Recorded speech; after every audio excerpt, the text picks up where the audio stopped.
welcome and thank you for logging into this Canvas tutorial. We are covering the Key Performance Indicators Interactive Spreadsheet Tool. That's a mouthful. This tool was developed by the Institute of Child Nutrition to help you track the metrics and measure the success of your school nutrition department. So this first video is going to cover the meal equivalents. I want to point out that we will do a separate video for each performance indicator. This will enable you to pick and choose the videos that you need to watch, and you can watch it as many times as you need to without having to go through the entire series covering every one of the tools. So without further ado, I'm going to share my screen. And here we go. Okay, let's start over on the contents page. So here is the table of contents, and you can see from this page all of the key performance indicators that are measured in this tool. The meal equivalent tool, this is the foundation for many of the measurements that you see on this spreadsheet, because it is the, it's going to take everything that you sell and turn it into a standard unit of measurement. And as pointed out in the introduction to this particular tab, not everything that we sell requires the same amount of food or resources. So to try to just compare the sales of items would be like comparing apples to oranges, and we need to compare apples to apples. So this tab is going to allow us to take all of our meals. If we look here at our meal categories, our breakfast, our lunches, our snacks, after school suppers, non-program food sales, and turn them into a standard unit of measurement.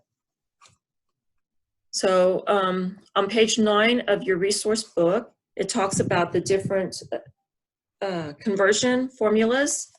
We used to do this manually when we did it old school, but now this tool makes everything a lot better and a lot easier. So I'm going ahead and I'm scrolling over here to the right of this page. I wanted to point out the conversion factors. As you saw in the book on page 9, a student lunch or adult lunch or supper is a conversion factor of 1. That means one lunch is 1 meal equivalent, one supper is 1 meal equivalent. However, our breakfast, each breakfast is only 0.67 of a meal equivalent. So this tool is going to take all of the breakfast that you sold and multiply that number times 0.67 to give you the meal equivalents. And the snack is 0.33 of a meal equivalent. So there's your conversion factors. When we look up here at the top, this is going to be the conversion factor for our non-program food sales. These here at the bottom, they won't change. Very infrequently do they ever change. If they do, the Institute of Child Nutrition will notify us of this, and we can go in and update those numbers at that time. However, these up here will change yearly. Notice free lunch reimbursement rate for 2019-20. If we go to either these sites right here or squaremeals.org, clicking on National School Lunch Program and then NSLP reimbursement rates, we would find our current rates each year. The current free reimbursement rate is $3.41. This particular school, the assumption is that they are a severe needs school and they get that extra 2 cents, hence the $3.43. Our USDA foods value is also found at the bottom of the Square Meals reimbursement rate page. Now this USDA foods value rate here of 0.375, this is the federal rate. Texas adjusts the rate, and theirs is a little bit different, it's 0.3619. So we are going to update that just like that. We type it in. And now we have all of this information updated so that our spreadsheet can do the correct conversions. Okay, a couple other things to notice about this page. Here at the top, you see our meal categories on the left, our months across the top, and all of these empty fields right here. This is where we enter our data. But if we come to the bottom of the page, notice all of those fields have zeros. That indicates that there is a formula in that field. That means we do not want to type anything in here, okay? So I'm going to just click in here. And if we look at the top of the page, do you see this formula? This is the formula that's going to take the number we put here and turn it into meal equivalents. So let's start. And we have some sample data. And in our school, with our sample data, we say that we have 964 breakfast. Watch the bottom of the page when I hit enter. Those 964 turned into 646 meal equivalents. If you were to take a calculator and multiply 964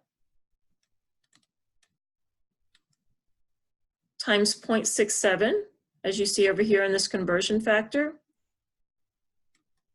that would give you 646. I just want you to understand the logic behind what is happening on your spreadsheet. But the beauty of this is you don't have to do the math. It is done for you. Okay. We had one adult breakfast, 2,244 student lunch, 200 adult lunch. Do you see the numbers updating at the bottom of the page? In August, we didn't have any after-school snacks, and we don't have supper, but we did have $1,858.25 in non-program sales. Now, this will always be a dollar amount because that is how the formula is set up. If we go down here, do you see the formula? It is B17, which is this cell, divided by the cell Q2, the dollar amount in Q2 plus the dollar amount in Q4 to give us this. And that is simply Q2 and Q4 are these factors that we updated over here. Do you see this? Okay, so going back over, let's go ahead and put in the September data. 4,591 student breakfast, 3 adult breakfast, 8,998 student lunch, 478 adult lunch. In September, we started after school snacks, so we had 325 snacks. We do not operate the supper program, and we had $1,925.75 in non-program food sales, for a total of 13,169 meal equivalents. This page is very simple. This is the only data that you have to enter on this particular page, and everything else is done for you. As we continue through the spreadsheet, for instance, over to average daily participation, it's going to pick up those numbers, those meal equivalents that we calculated on that first tab.